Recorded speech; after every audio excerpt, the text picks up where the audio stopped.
Assalamu alaikum everyone. Hope you are all doing well. Now we are going to study audit and assurance. So first of all, our table of contents are what is audit, statutory audit, non-statutory audit, importance and advantages of the audit.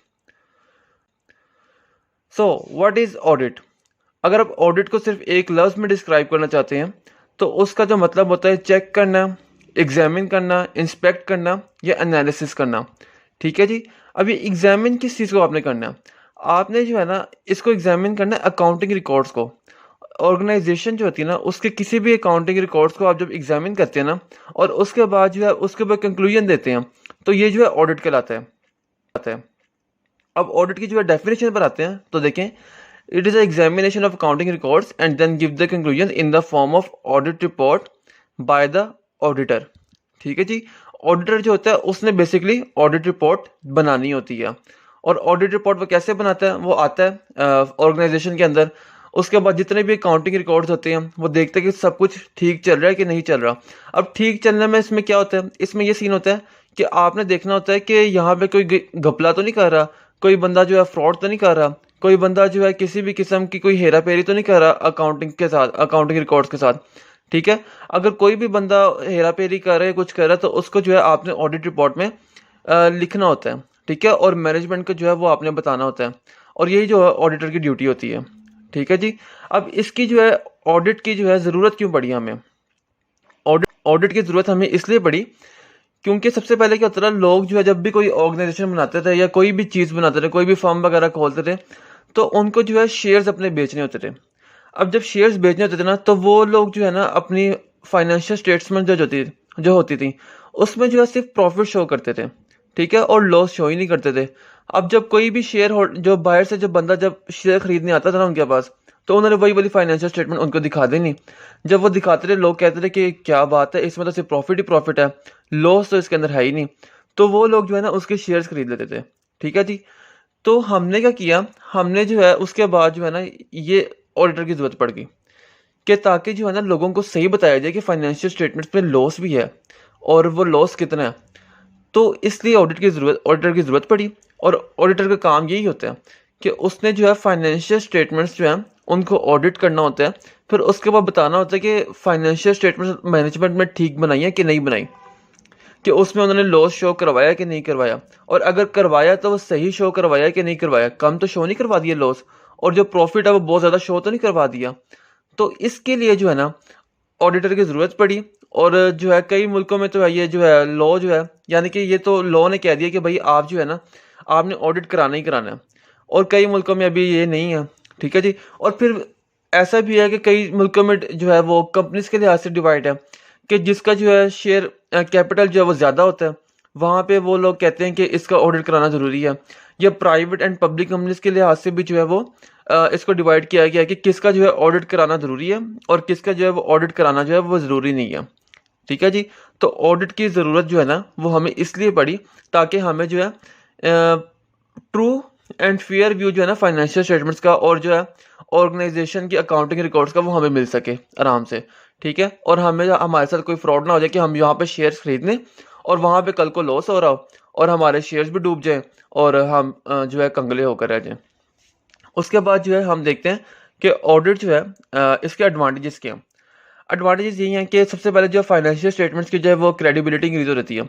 जब एक third party आपकी assurance दे देती है कि आपका जो है जितना भी अकाउंटिंग रिकॉर्ड है वो ठीक है, तो लोग जो है आपके ऊपर ज़्यादा भरोसा करते हैं, आपके फाइनेंशियल स्टेटमेंट्स पर ज़्यादा भरोसा करते हैं। तो इसलिए जो है ये इसका एडवांटेज है। सेकंड वन क्या है कि मैनेजमेंट जो है वो अपनी परफॉर्म कर रही है statutory and non statutory duties. ठीक है जी। ये इसके statutory and non statutory duties कौन सी होती हैं ये हम अगले स्लाइड में पढ़ते हैं। ठीक है जी। उसके बाद क्या है, identified deficiencies in internal control system. अब deficiencies in internal control system जो है ना ये बेसिकली जो है ना ऑडिटर का काम नहीं होता कि आपने जो है इंटरनल कंट्रोल सिस्टम के अंदर जो है जितनी कोई डेफिशिएंसी है ना को वो आपने बतानी है उनको, लेकिन वो बताता है क्योंकि जो है वो चाहता है कि जो मैनेजमेंट जो है ना वो अपना इंटरनल कंट्रोल जो है वो इम्प्रूव करे। इंटरनल कंट्रोल क्या होता है? इंटरनल कंट्रोल वो सिस्टम होता है जो उसकी हेल्प करता है ऑडिट करने में, यानी कि इंफॉर्मेशन प्रोवाइड करने में जो है ना ऑडिटर की हेल्प करता है। ऑडिटर थर्ड पार्टी होती है। ठीक है। वो ऑर्गेनाइजेशन में आती है उसको जो है ऑर्गेनाइजेशन को समझने के लिए कुछ ना कुछ इन्फॉर्मेशन चाहिए होती है, सब कुछ चाहिए होता है। तो अगर उनका इंटरनल कंट्रोल सिस्टम इतना स्ट्रांग हो ना, तो ऑडिटर जो है उसको यूज़ कर लेता है और वहाँ से जो है वो इन्फॉर्मेशन जो है वो ग्रैब कर लेता है और उसको जो है आसानी पैदा होती है। तो ये एक रोल तो किरदार तो अदा करती है ऑडिटर की हेल्प करने में। लेकिन ऑडिटर का जो है मेन वर्क जो होता है वो सिर्फ फाइनेंशियल स्टेटमेंट्स का जो ऑडिट करना होता है, उसका ये काम होता नहीं है, लेकिन वो फिर भी बताता है ताकि वो जो सिर्फ सजेशंस दे सकता है इसमें वो। उसके बाद है सेल और परचेज ऑफ बिजनेस। अब सेल और परचेज ऑफ बिजनेस में जब भी आप किसी अपना कोई बिजनेस बेचने लगे ना किसी को, तो वो बंदा भी चाहता है कि मुझे जो है इसके बिजनेस के बारे में सारी खामियां और जो सारी प्रॉफिट्स लॉसेस जो है ना मुझे पता हो। अगर आपके बिजनेस का ऑडिट हुआ होगा ना, तो उस बंदे के लिए आसानी पैदा होगी। वो जो है आराम से भरोसा करके जो है ना वो ले लेगा, आपका बिजनेस खरीद लेगा। लेकिन अगर उस आपका ऑडिट नहीं हुआ हुआ और वो सिर्फ आप उसको जानते भी नहीं है या वो आपको जानते ही नहीं है, तो वो जो है पहले सारे बिजनेस की इन्वेस्टिगेशन कराएगा कि इसको कितना प्रॉफिट हो रहा है, कितना लॉस हो रहा है। ये सब कुछ करने के बाद जो है ना वो फिर आपका जो है ना बिजनेस खरीदेगा। तो अगर ऑडिट हुआ होगा तो आपको इजीली आपका जो है बिजनेस जो है वो बेचा जाएगा। उसके बाद है grant of loan by bank. अब जब भी आप किसी बैंक के पास जाते हैं ना, तो बैंक जो है वो भी कहता है कि भाई आप अपने प्रॉफिट शो करें, आप कुछ ना कुछ हमारे पास दिखवाएं, फिर जो है हम आपको जो है लोन देंगे। अब अगर आपके जो है प्रॉफिट ज़्यादा है और लॉसेस कम है, तो बैंक आपको ना इजीली लोन दे देगा। और अगर आपके प्रॉफिट्स कम है और लॉसेस ज़्यादा है, तो आपको जो है बैंक जो है लोन नहीं देगा।